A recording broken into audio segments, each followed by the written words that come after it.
بسم اللہ الرحمن الرحیم۔ حضرت ہود علیہ السلام کا ذکر قرآن پاک کی سورۃ اعراف، سورۃ ہود اور سورۃ شعراء میں آتا ہے۔ حضرت ہود علیہ السلام جس قوم پر نبی بنا کر بھیجے گئے اسے قوم عاد کہتے ہیں۔ حضرت ہود علیہ السلام کے والد کا نام صالح تھا۔ آپ علیہ السلام کو 20 برس کی عمر میں نبوت ملی۔ آپ علیہ السلام پر ایمان لانے والوں کی تعداد 4000 تھی۔ حضرت ہود علیہ السلام 464 برس کی عمر پائی اور تاریخ وفات 15 شعبان ہے۔ آپ کی نماز جنازہ فرشتوں نے پڑھائی۔ بہت عرصہ گزرا، عرب میں ایک نہایت ہی طاقتور قوم آباد تھی جسے قوم عاد کہا جاتا ہے۔ طوفان کے بعد حضرت نوح علیہ السلام کے بیٹے سام کی نسل عرب اور اطراف عرب میں پھیلی۔ عاد سام کی نسل سے تعلق رکھتے تھے جس سے مختلف گروہوں کو عمیم سمیہ کہا جاتا ہے۔ چونکہ یہ قوم ارم بن سام بن نوح علیہ السلام کی طرف منسوب تھی اس لیے اسے عاد ارم بھی کہتے ہیں۔ قوم نوح کے بعد قوم عاد نے شوق و عظمت میں ممتاز درجہ حاصل کیا۔ کہتے ہیں کہ قوم عاد کا خاص مسکن یمن سے خلیج فارس کے دہانے تک جنوبی عرب میں اور ساحل خلیج فارس کے ساتھ ساتھ عراق تک تھا۔ گویا یمن و حضر موت، عمان، قطر، احصار میں اس کی آبادی پھیلی ہوئی تھی۔ اس کا ذکر مذکورہ مقامات احقاف تھا جو حضر موت کی شمال، عمان کے مغرب اور ربیع الخیالی کے جنوب میں واقع ہے۔ آج احقاف میں ریت کے ٹیلوں کے سوا کچھ دکھائی نہیں دیتا، لیکن اس زمانہ میں یہ علاقہ عرب کا سرسبز و شاداب خطہ ہوگا۔ عاد بت تراشی میں ماہر تھے اور اپنے پیشراؤں کی طرح دیوی دیوتاؤں کے بت بنا کر ان کی پرستش کیا کرتے تھے۔ ان کے بتوں کے نام ود، سوا، یموس، یعقوب اور نصر تھے۔ حضرت نوح کی قوم کے بعد پہلے بت پرستی کرنے والے یہی تھے۔ عرب کے مختلف علاقوں کے علاوہ افریقہ کا ایک بڑا حصہ بھی ان کے زیر نگین تھا۔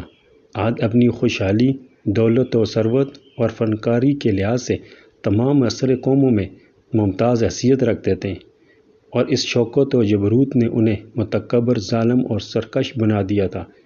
اپنے مقبوضہ ممالک میں اکڑاتے پھرتے تھے۔ چھوٹی چھوٹی اور کمزور قوموں پر ناجائز تشدد اور ظلم ان کے شیوا بن چکا تھا۔ اپنے مقابلے میں ہر قوم کو نیچ سمجھتے تھے۔ خوف خدا ان کے دلوں سے بالکل خالی ہو چکا تھا۔ اپنی قوت کے ضم میں کسی ادنیٰ اعلیٰ کو خاطر میں نہ لاتے اور فخریہ کہا کرتے تھے کہ روئے زمین پر ہم سے زیادہ طاقتور کوئی نہیں۔ جب عاد نخوت و تکبر اور سرکشی میں حد سے بڑھ گئی اور بنی نوع انسان پر طرح طرح کے ظلم ڈھانے لگے تو اللہ تعالیٰ کے حکم سے بے پرواہ ہو کر ہر قسم کے فسق و فجور کرنے لگے۔ ان میں انسانیت اور اخلاص کا کوئی شائبہ باقی نہ رہا اور ان کی ہدایت اور رہنمائی کے لیے ہود علیہ السلام مبعوث ہوئے جو عاد کی سب سے معتبر معزز شاخ خلود سے تعلق رکھتے تھے۔ جتنے بھی انبیاء کرام گزرے ہیں توحید کی دعوت ان کی تعلیم کا بنیادی جزو رہا۔ حضرت ہود علیہ السلام کی قوم مشرک اور بت پرست تھی، خدائے واحد لا شریک سے یکسر بیگانہ اور باطل کی پرستار تھی۔ لہٰذا حضرت ہود علیہ السلام نے انہیں دعوت حق پہنچائی، خدائے واحد لا شریک کے سامنے سر با سجود ہونے کی تبلیغ کی۔ اس کے علاوہ سب سے بڑا مرض جس میں قوم عاد مطلوب تھی وہ تکبر اور غرور تھا، جس نے انہیں اپنی حیثیت سے غافل اور اپنی طاقت اور قوت کے گھمنڈ میں انہوں نے عرب اور دوسرے محکوم علاقوں میں لوٹ کھسوٹ، بدامنی اور فساد برپا کر رکھا تھا۔ حضرت ہود نے قوم عاد کی مرض کی طرف زیادہ توجہ دی۔ آپ نے انہیں اللہ تعالیٰ کے احسانات جتلاتے ہوئے کہا کہ اللہ تعالیٰ نے تمہیں اپنی بے شمار نعمتوں سے مالا مال کر رکھا ہے، تمہیں ہر قسم کا عیش و آرام میسر ہے، تم سرسبز و شاداب علاقوں کے مالک ہو، تمہیں مال و دولت، چشمے، باغات، چوپائے، ہر چیز میسر ہے۔ قوم نوح کے بعد اللہ تعالیٰ نے تمہیں عظمت و شوکت عطا کی، تو اس کا یہ مطلب ہرگز نہیں کہ تم زمین میں غرور کرو، اپنی طاقت اور قوت پر اتراتے پھرو، لوگوں کا حق چھینو، برائی اور بلائی میں کوئی فرق نہ رکھو، محض اس لیے کہ تم سے بڑا روئے زمین پر اور کوئی نہیں جو تم سے باز پرس کرے۔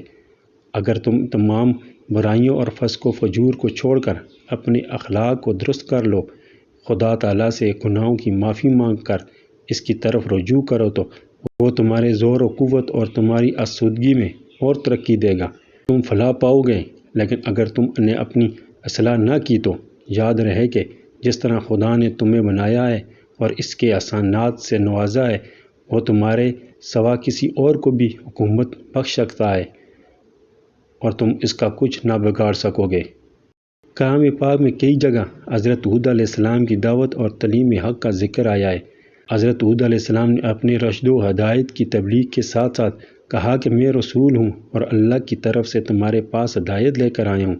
عبادت اور بندگی کے لائق صرف اللہ ہے، وہ وحدہ لا شریک ہے، اس کے سامنے جھکنا چاہیے۔ یہ بت جنہیں تم پوجتے ہو نہ خدا ہو سکتے ہیں اور نہ ہی یہ بندگی کے لائق ہیں۔ یہ عظیم الشان سلطنت، دولت اور قوت جو تمہیں حاصل ہے خدا ہی کی رحمت ہے، بے پایا عنایت ہے، اور اس کے حسن میں اس کے احسانات کا شکریہ تم پر واجب ہے۔ باطل خداؤں کو چھوڑ کر حقیقی خدا کی پرستاری بنو اور اس کے احکام پر عمل کرو۔ قوم عاد میں برائیاں ایسی جڑ پکڑ چکی تھیں اور بت پرستی کا تصور ان کے ذہنوں میں اتنا پکا اور راسخ ہو چکا تھا کہ حضرت ہود علیہ السلام کے پندہ و نساخ کا ان پر کوئی اثر نہ ہوا۔ وہ غرور و تکبر کے نشے میں اتنے بدمست ہو چکے تھے کہ رشد و ہدایت کی اس آواز پر کان دھرنے سے قاصر تھے۔ انہیں حضرت ہود علیہ السلام کا پیغام سننا ہی پسند کیا، بلکہ نخوت و غرور سے حضرت ہود کی دعوت کو یہ کہتے ہوئے رد کر دیا کرتے تھے کہ تم میں نعوذ باللہ عقل نہیں اور تم جھوٹے ہو۔ حضرت نوح علیہ السلام کی قوم نے یہ اعتراض کیا تھا کہ اگر خدا نے پیغمبر بھیجنا تھا تو وہ کسی فرشتوں کو یہ اعزاز دے کر بھیجتا، نہ کہ ہمارے جیسے ہی آدمی کو۔ اسی طرح حضرت ہود علیہ السلام کی قوم نے بھی ان پر یہی اعتراض کیا۔ حضرت ہود علیہ السلام نے قوم سے خطاب کرتے ہوئے کہا کہ تمہارا یہ اعتراض کہ فرشتے کو رسول بنا کر آنا چاہیے تھا تمہاری نادانی پر مبنی ہے۔ تمہیں اپنی ہی قوم کے فرد پر خدا کا پیغام نازل ہونے پر یقین ہونا چاہیے۔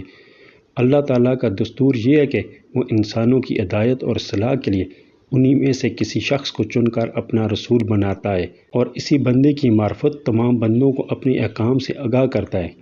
فطرت کا تقاضا بھی یہی ہے کہ قوم کی ہدایت کے لیے ایسے ہی شخص کا انتخاب کیا جائے جو انہیں میں سے ہو، انہی کی زبان بولتا ہو، انہی کے اخلاق و عادات، رہن سہن اور تہذیب و تمدن کو اچھی طرح جانتا ہو، انہی میں زندگی بسر کر رہا ہو اور قوم کے دوسرے لوگ بھی اس سے واقف ہوں۔ حضرت ہود علیہ السلام نے ہر چند انہیں سمجھایا، مگر انہوں نے اپنے اطوار نہ بدلے اور اپنے آبائی مذہب پر قائم رہے، بلکہ یہ کہہ کر تمسخر اڑایا کہ حضرت ہود علیہ السلام چونکہ ہمارے دیوتاؤں کو برا کہتے تھے لہٰذا دیوتاؤں نے انہیں کچھ کر دیا ہے۔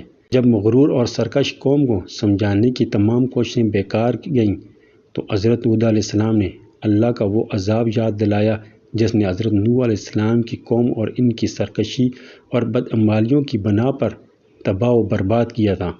آپ نے فرمایا، گمراہوں کی ہدایت کے لیے خدا اپنا رسول بھیجتا ہے۔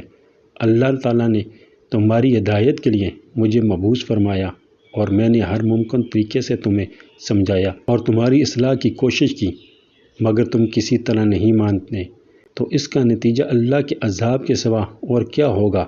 تم سے پہلی قوموں کی مثالیں تمہارے سامنے، کیوں ان سے عبرت حاصل نہیں کرتے؟ میں تمہیں آخری مرتبہ خبردار کرتا ہوں کہ اب بھی اپنے گناہوں سے توبہ کر کے اپنے اعمال درست کر لو، یقیناً اللہ تعالیٰ تمہیں معاف کر دے گا۔ اللہ کی طرف سے تمہارے پاس ہدایت آ چکی، اس کے باوجود تمہاری سرکشی یقیناً تمہاری تباہی کا باعث ہوگی۔ قوم نے شدت سے آپ کی مخالفت جاری رکھی اور آپ کو جھٹلاتی رہیں اور کہنے لگے ہم تو انہی کی عبادت کریں گے جنہیں ہمارے باپ دادا پوجتے آئے ہیں، تمہاری یہ نصیحتیں ہمارے لیے کوئی اہمیت نہیں رکھتی۔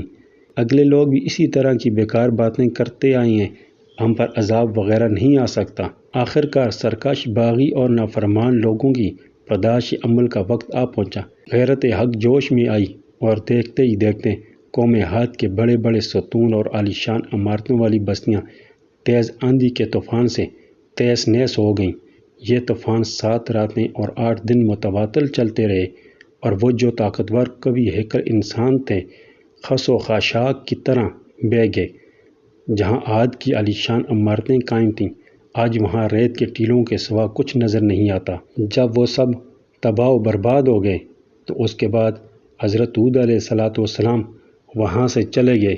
حضرت ہود علیہ السلام ان مومنین کے ساتھ قوم عاد کی تباہی کے بعد حضر موت کی طرف ہجرت کر آئے، تباہ و برباد ہو گئے تو اس کے بعد حضرت ہود علیہ السلام وہاں سے چلے گئے۔